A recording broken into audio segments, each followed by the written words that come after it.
Hey everybody, it's your girl Kaylani and we are back for another workout today, and today is gonna be a leg day split. More specifically for your glutes and hamstrings. I gotta say, this is my favorite fucking leg day. I absolutely love doing glutes and hammies, so let's get into it. Y'all should know by now, I start with the exercises that use up the most energy first, so I decided to do some barbell hip thrusts first. This is usually my first exercise when I do glutes and hamstrings. Absolutely love this one. I started this exercise off with one 45-pound plate, and as you can see from this clip, I ended it with two 45-pound plates. Really good exercise, and I definitely got a good glute pump after this one. Y'all know we had to do my favorite leg exercise next, which is cable kickbacks. Literally my favorite leg exercise of all time. Really good at building a shelf, which is something that I've been trying to work on, making sure my booty is popping, especially for the summertime. Also wanted to work on getting better definition in my hamstrings, and this is a great compound movement for that, so that's exactly why I threw it in.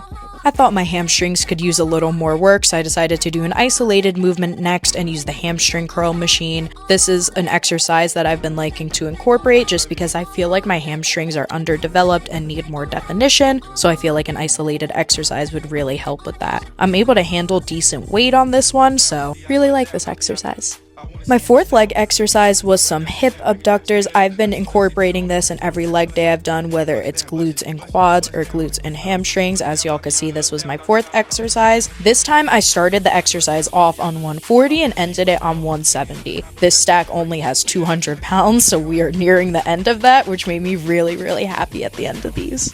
As I say in every leg day video of mine, I feel like you can't do one movement without the other, so my next movement was going to be some hip adductors. On this exercise, I can't handle as much weight. I needed to start this off on 110 compared to the 140 I started the other one off on, and this one is definitely a harder movement for me than the other one, but still really good for working your legs nonetheless. Did this one for 4 sets, just like the rest of my exercises.